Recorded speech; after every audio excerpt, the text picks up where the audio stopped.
Welcome, guys. Thank you for choosing Akabulan First of Generations.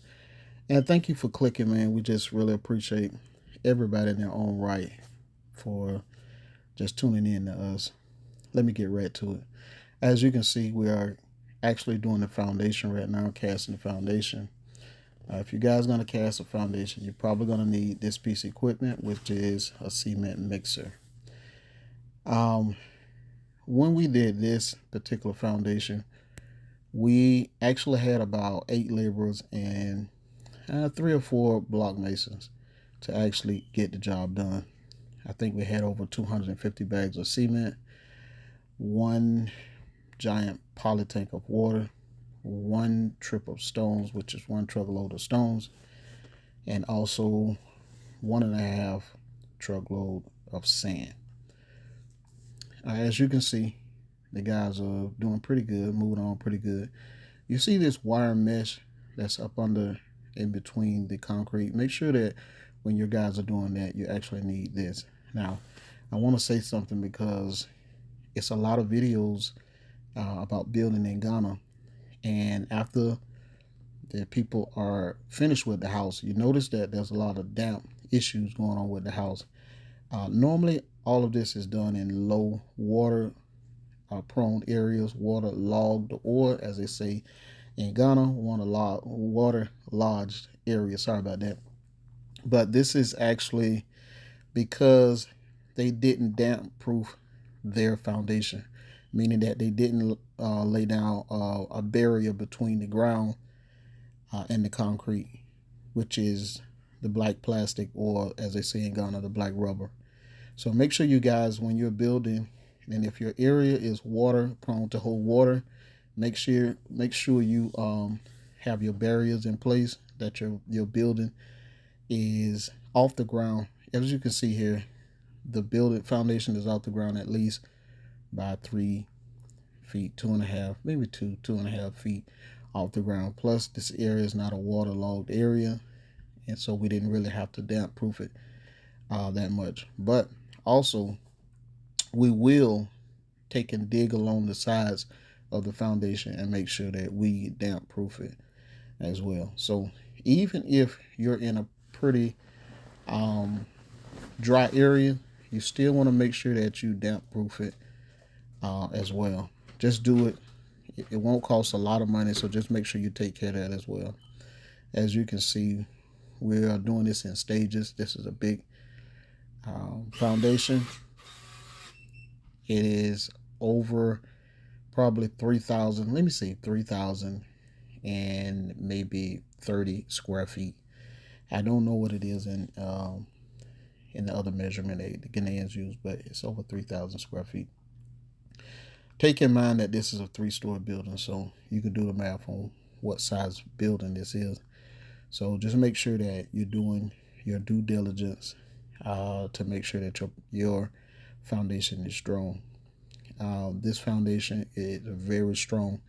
This house will have over 40 something pillars on each level.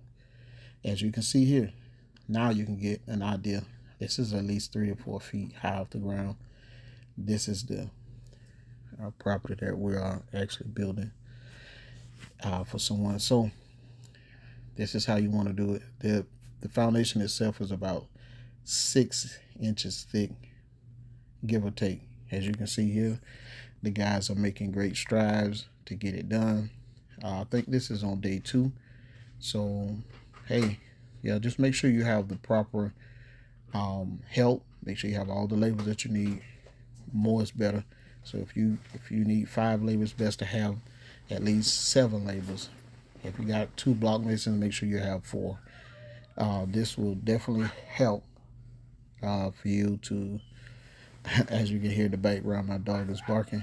So just forgive us for that small thing there. But yes, as you can see, I know the video looked a little cloudy. I think that somehow the cameraman just didn't give us good footage on that. But as you can see, the pillars and everything are inserted inside of the foundation. Like I told you guys, it's 46, 47 pillars in this build.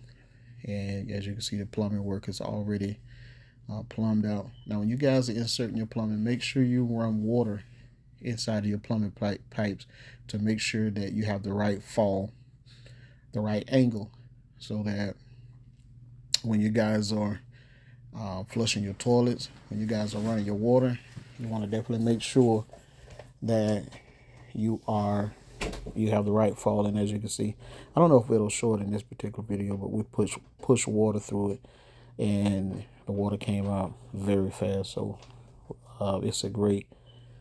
The plumbing work was done pretty good. As you can see, um, the foundation looks very good. Now, one thing that they don't do in Ghana like we do here in the States, once we cast the floor, we pour the slab, we would take and go ahead and let it sit up till it stiffens a little bit, and we would smooth it right away. In Ghana, just get used to them not wanting to smooth. We asked them several times to smooth it. Somehow they won't do it. I think they think that it's an extra charge to do it, and I don't know if some of the masons are, as you can see, it dried already. Now you see, they leave it rough like that because in Ghana, they normally don't have carpet on their floor.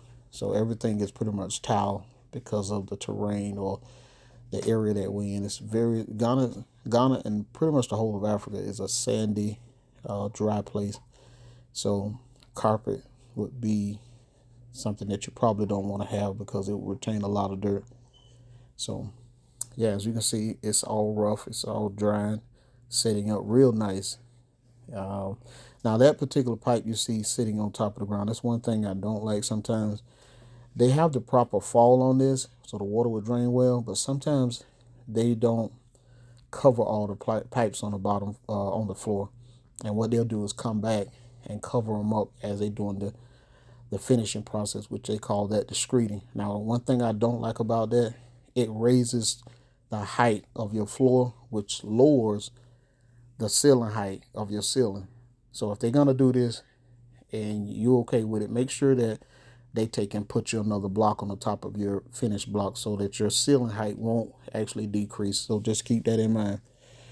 Also, make sure that if this particular foundation or home is right on the waterfront, not even a stone's throw, as you can see in the back, you see the water, the ocean front, the Atlantic. Make sure you see how they have the plastic bags. Make sure that you cover all of your iron rods as best as you can, even if it's not gonna be. It's gonna take you a while to lay your blocks or to build your pillars. Just to pour your cement on top of your pillars because the salt is very brutal. No matter what part of the earth or the world you're in, if you're on the building on the waterfront, hey, you're gonna be fighting the salt, trying to tear up everything that you got.